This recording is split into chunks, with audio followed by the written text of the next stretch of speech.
Assalamualaikum warahmatullahi wabarakatuh. Waalaikumsalam Waalaikumsalam warahmatullahi wabarakatuh. warahmatullahi wabarakatuh.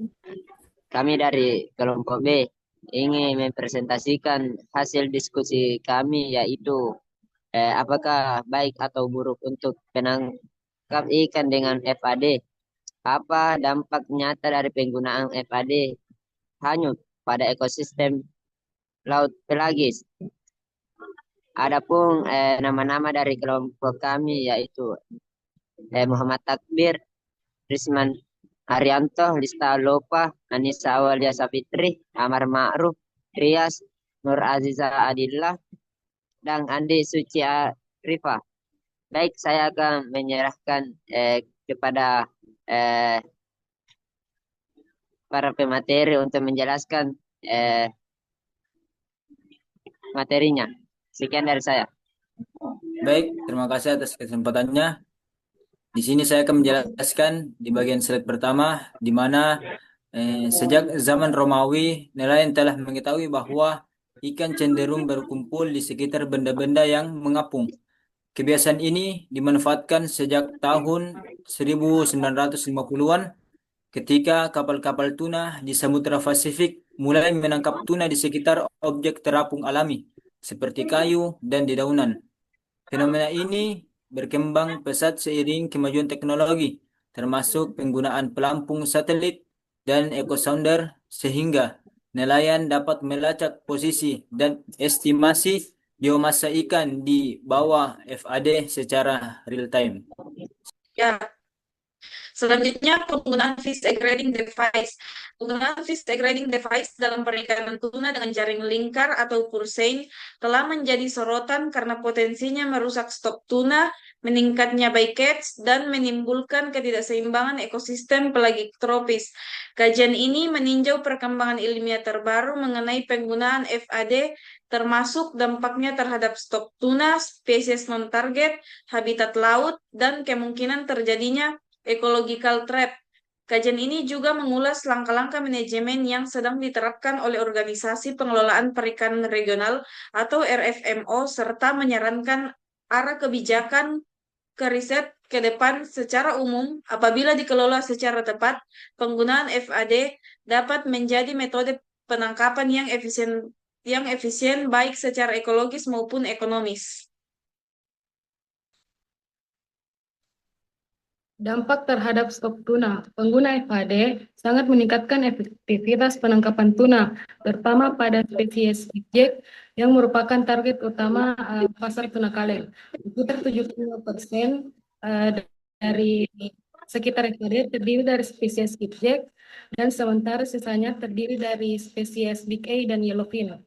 Berdasarkan data organisasi regional seperti IATPC, ICCAT, IOTC, dan PPFC, tidak semua banyak sekitar FAD menunjukkan tanda penting.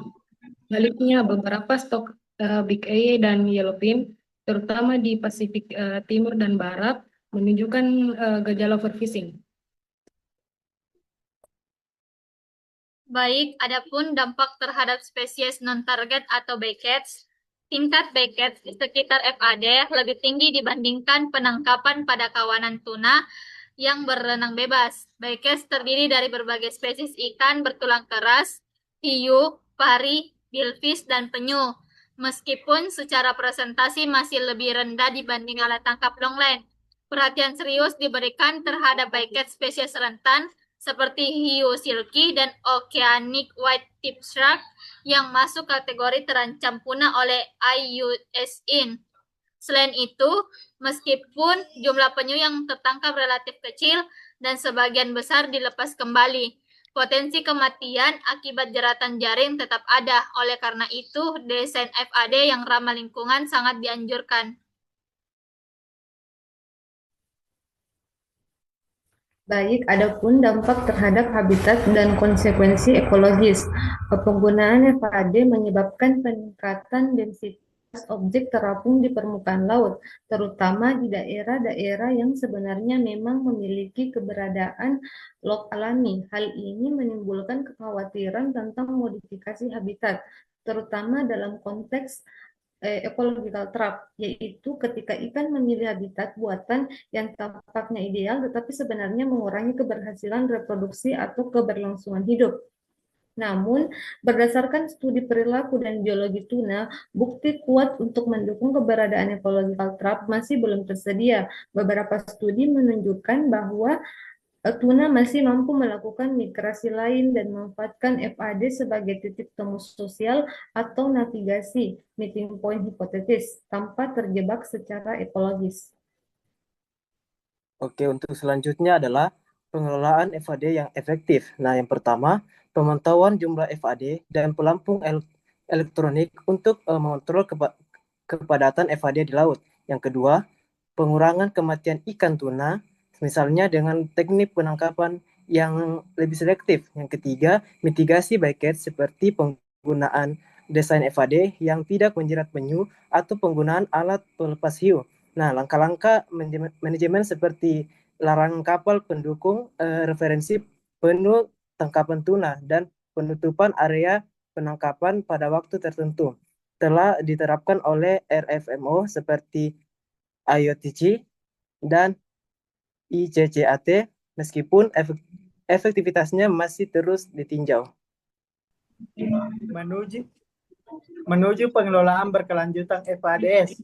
Pengelolaan FADS secara berkelanjutan merupakan tantangan utama dalam menjaga keseimbangan antara kebutuhan ekonomi, sektor perikanan, dan konservasi ekosistem laut pelagis. Penggunaan FADS memang terbukti mampu meningkatkan efisiensi penangkapan, terutama untuk spesies seperti skipjack tuna.